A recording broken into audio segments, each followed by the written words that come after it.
पुढे आपण जाऊया. दुसरा प्रश्न आपल्याला विचारतात ते की दुसरा प्रश्न आता आपल्याकडे नोट्स राहिले असते आपण कव्हर केलं असतं, पण तरी मी ट्राय करतो. बघा, दुसरं महत्त्वाचं काय आहे की आपल्याकडे दोन प्रकारचे स्ट्रेस तयार होणार आहेत. कोणकोणते? तर दोन स्ट्रेस असतात. एक असते डायरेक्ट स्ट्रेस, एक असते डायरेक्ट स्ट्रेस, ज्याला मी दाखवतो सिग्मा नॉट, ज्याला की फॉर्म्युला आहे P/A, आणि दुसरा आपल्याकडे बेंडिंग स्ट्रेस. दुसरा आहे आपल्याकडे बेंडिंग स्ट्रेस. तर परीक्षेमध्ये 2 मार्काला प्रश्न काय येतो? बेंडिंग स्ट्रेस म्हणजे सिग्मा B M/Z. परीक्षेमध्ये प्रश्न काय येतो आपल्याला की या दोघांमध्ये असे हे देतात आपल्याला 2 मार्कासाठी. म्हणतात पहिली केस म्हणतात ते की जर समजा डायरेक्ट स्ट्रेस हा मोठा राहिला बेंडिंग स्ट्रेसपेक्षा, डायरेक्ट स्ट्रेस जर का मोठा राहिला तर काय घडणार ते सांगा. दुसरी केस आपल्याकडे असते की जर समजा डायरेक्ट स्ट्रेस छोटा राहिला बेंडिंग स्ट्रेसवर तर काय घडतं ते सांगा. आणि तिसरी केस काय घडते की जेव्हा डायरेक्ट स्ट्रेस कशामुळे येत असतो? फोर्समुळे वरून. जर तो फोर्स सेंटरमध्ये लागत असेल तर फक्त डायरेक्ट स्ट्रेस तयार होईल, सेंटर सोडून लागला तर डायरेक्ट स्ट्रेस बी तयार होतो आणि बेंडिंग स्ट्रेस बी तयार होतो. मग आता डायरेक्ट स्ट्रेस आणि बेंडिंग स्ट्रेस जर का इक्वल राहिले तर त्याचे परिणाम काय होतील किंवा आकृती काय बनते बघायचं आपल्याला. बघा, समजा आता मी काय म्हणत होतो, डायरेक्ट स्ट्रेस, आता एक्झाम्पल घेऊन घेऊ आपण. फॉर एक्झाम्पल आपण एक्झाम्पल कसं घ्यायचं? डायरेक्ट स्ट्रेस सिग्मा नॉटची व्हॅल्यू समजा 5 Nm/mm² आहे. आणि हा मोठा म्हणताय म्हणजे मी उदाहरण घेऊन समजून सांगतोय. बेंडिंग स्ट्रेसची व्हॅल्यू जी आहे ना ही 3 Nm/mm² आहे. याच्यावरून माझ्या लक्षामध्ये काय येते की हे मला प्रूव्ह करून दाखवायचं आहे. डायरेक्ट स्ट्रेस 5 आहे आणि बेंडिंग स्ट्रेस 3 आहे, म्हणजे डायरेक्ट स्ट्रेस मोठा आहे, बेंडिंग स्ट्रेस छोटा आहे. तर याची तुम्ही आकृती कशी काढणार बघा. तर काय होतं समजा, आता बघा, जर तुम्ही आता रिझल्टंट काढायला गेलात सिग्मा मॅक्स तुम्ही काढणार, तो सिग्मा मॅक्स काय असतो? सिग्मा नॉट प्लस सिग्मा बी. समजलं का?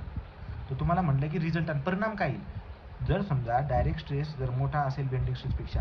तर तो विचार करा. आता बघा, डायरेक्ट स्ट्रेस काय आहे? 5, बेंडिंग स्ट्रेस किती? 3, 8 Nm/mm².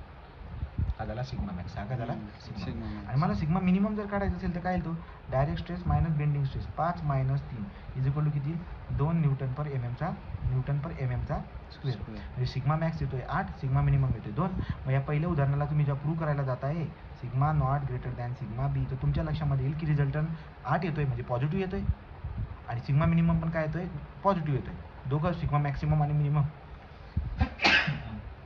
दोघंचे दोघं काय पॉझिटिव्ह आहेत ना. तर याची डायग्राम जी बनणार आहे ही बनणार आहे या पद्धतीने. पॉझिटिव्हचा मिनिंग होतो कॉम्प्रेसिव्ह. बरं का, लक्षात घ्या तुम्ही. पॉझिटिव्हचा मिनिंग काय घ्यायचं इथं? कॉम्प्रेसिव्ह. तर विचार करा, समजा याला मी सिग्मा मॅक्स बोलतोय तर आन्सर किती आला? 8, आणि इकडचं किती? इकडची बाजू किती आली? 2. तुम्हाला नाही वाटत काय दोघं या पद्धतीने बनतील? Positive diagram. लक्षात, याला असं म्हणा, हे सिग्मा मॅक्सिमम आहे आणि सिग्मा मिनिमम. इथून तुम्ही कन्क्लुजन काय काढलं? इथून कन्क्लुजन असं काढलं की जेव्हा डायरेक्ट स्ट्रेस हा बेंडिंग स्ट्रेसपेक्षा मोठा असतो तेव्हा कॉलममध्ये फक्त कॉम्प्रेसिव्ह स्ट्रेस राहता. Positive means what? कॉम्प्रेसिव्ह. इथून आपण काय कन्क्लुजन काय काढलं? कन्क्लुजन आहे की डायरेक्ट स्ट्रेस जेव्हा बेंडिंग स्ट्रेसपेक्षा मोठा असतो, ठीक आहे ना, तर column have only compressive stresses. काय असतात त्याच्यामध्ये? फक्त कॉम्प्रेसिव्ह स्ट्रेसेस असतात. ओके. दुसरं घ्या. आता दुसरी केस उचलू. दुसरी केस काय? Direct stress less than bending stress.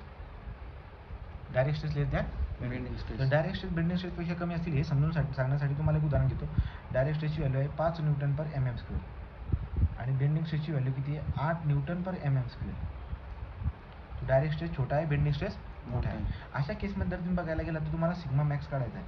Sigma max कसं काढणार? Direct stress plus bending stress 5 plus 8 is equal to 13 Nm/mm². Right. आणि सिग्मा मिनिमम जर तुम्हाला काढायचं असेल तर तुम्ही कसं काढणार? Direct stress minus bending stress. Direct स्ट्रेसची व्हॅल्यू आहे 5, बेंडिंग स्ट्रेसची व्हॅल्यू आहे 8. 5 मधून 8 कॅल्क्युलेटरमध्ये करून बघा, -3 Nm/mm² येईल. याचा अर्थ असा आहे की ह्या पॉझिटिव्हला म्हणजे कॉम्प्रेसिव्ह आणि निगेटिव्हला म्हणजे हा टेन्साईल. याचा अर्थ काय झाला की जेव्हा डायरेक्ट स्ट्रेस छोटा होऊन जातो बेंडिंग स्ट्रेसच्या तुलनेमध्ये तेव्हा कॉम्प्रेशन बी येतं आणि टेन्शन बी येतं. आणि आपल्याला कधी कॉलममध्ये, कॉन्क्रीटच्या कॉलममध्ये कधी टेन्शन यायला नको, कारण की कॉन्क्रीट टेन्शन घेत नाही. तो सगळे कॉम्प्रेसिव्ह यायला पाहिजे. इथे गलत होते जरा. ठीक आहे. मग आपण आता एक काम करू, याची डायग्राम म्हणजे काढू. हे बघा, इथे समजा सिग्मा मॅक्स लिहितो. सिग्मा मॅक्सची व्हॅल्यू किती आली? 13. ते पॉझिटिव्ह आहे म्हणून मी खाली लिहितो. पण इकडे बघा सिग्मा मिनिममची व्हॅल्यू काय आली? 3 आली. निगेटिव्ह आली. निगेटिव्हचा मिनिंग काय होतं? रेषेच्या वरती लिहा तुम्ही आता, कारण की निगेटिव्ह आला ते. तर तुम्ही 3 इथे लिहित आहे, त्याची डायग्राम अशी बनेल बघा. तुम्हाला डायग्राम बनवायला लावतो तो, हे पॉझिटिव्ह आणि हे निगेटिव्ह. समजतंय का? तर जेव्हा आपण हे कंडिशन घडेल तर त्याची डायग्राम कशी बनेल? ही म्हणजे सिग्मा मॅक्स, सिग्मा मिनिमम. इथे लिहायचं सिग्मा मॅक्स. हा 13 म्हणजेच काय? Sigma max. आणि आम्ही हा काय? सिग्मा. अशी डायग्राम बनवायची. ही डायग्राम कोणाची आहे? Sigma not less than sigma B. ही डायग्राम त्याची. ही अशा डायग्राम काढायला लावतात ते. समजलं का? लक्षात घ्या. त्या डायग्राम काढायला, ही डायग्राम त्याची आहे. ही डायग्राम कोणाची आहे? ही डायग्राम याची. अशी डायग्राम तुम्हाला काढायला लागेल. लक्षात घ्या, 2 मार्कासाठी. तिसरी केस आहे तुमच्याकडे आता. तिसरी केस आहे की सिग्मा नॉट बरोबर सिग्मा बी जर का असेल त्या केसमध्ये काय करतं. फॉर एक्झाम्पल हे बघा, एक उदाहरण घेऊ आपण. सिग्मा नॉटची व्हॅल्यू घेऊ समजा 5. तुम्ही जर का 5 न्यूटन पर mm² घेताय, याचा अर्थ असा झाला की सिग्मा बीची व्हॅल्यू बी 5 न्यूटन पर mm² आहे. ओके, दोघांची व्हॅल्यू सारख्याच आहे. जर सारख्या व्हॅल्यू असतील तर सिग्मा मॅक्स काय येईल बघा. सिग्मा मॅक्स येईल sigma not plus sigma direct stress plus bending stress बराबर 5 अधिक 5 बराबर 10 न्यूटन पर mm². समजलं. अभी 5 आहे, तुम्ही 5 दोघांची पद्धत झाली 10. पण सिग्मा मिनिमम काढायला लावलं तर कसं काढतात. Direct stress minus bending stress. 5 minus 5 0. याचा अर्थ डायग्राम कशी बनवायची का. डायग्राम अशी त्रिकोणी पाहिजे बघा. इकडे सिग्मा मॅक्स राहणार, इकडे सिग्मा मॅक्स किती असणार 0. हे किती आहे 10 न्यूटन पर mm². डन आहे का. तर अशा पद्धतीने हे आपल्याला 3 हे दिसायला भेटतात. 3 उदाहरणं. म्हणजे असे परीक्षेमध्ये येऊ शकतात 2 मार्कासाठी. तो आपण आता पुढे जाऊ.